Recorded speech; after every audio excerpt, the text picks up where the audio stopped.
What is capitalism?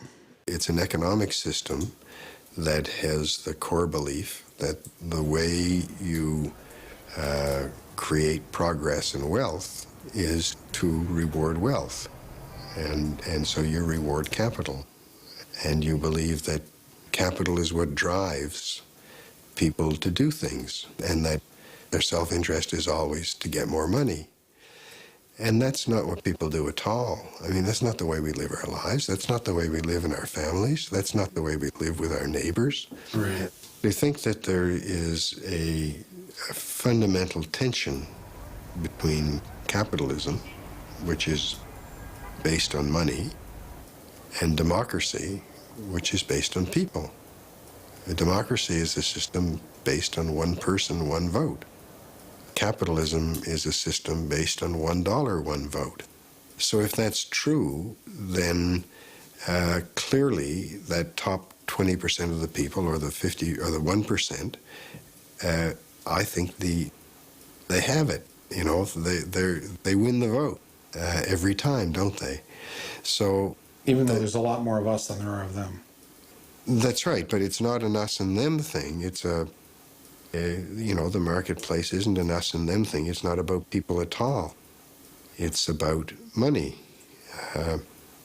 If you're 85 years old and on a pension and a fixed income, and you don't have enough money to survive, then the marketplace doesn't sell you anything, does it? Mm-hmm. Because the dollars aren't there. It doesn't make any difference whether your dignity is eroded. It doesn't make any difference whether your family is torn apart by it. It doesn't make any difference whether the community is embarrassed by it. None of those things are relevant in the marketplace. They're just the business, as Milton Friedman was fond of saying, the business of business is business. And it's just never seemed to me to be a type of economic thinking that reflects what human beings are. Don't you think capitalism has failed?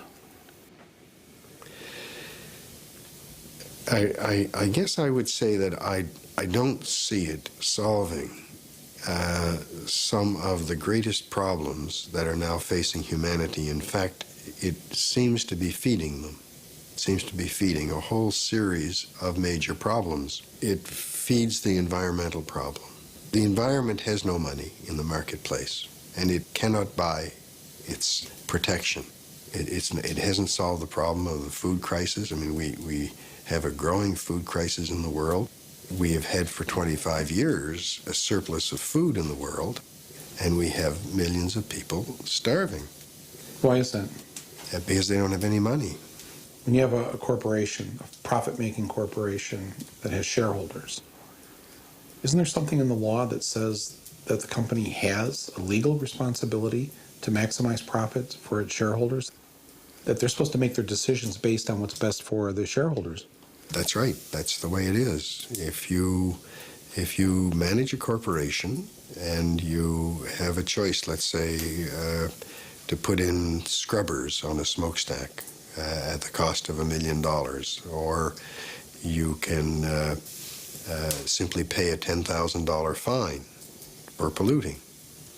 Your fiduciary responsibility is to pay the fine. And not to clean the air. Not to clean the air. And not a bad example, I think, was the CEO of Costco, who believed that treating his workers well was a very good thing to do. And some of his shareholders began to protest. You are not fulfilling your fiduciary responsibility to the people who own this business. So he found himself being pushed the wrong way.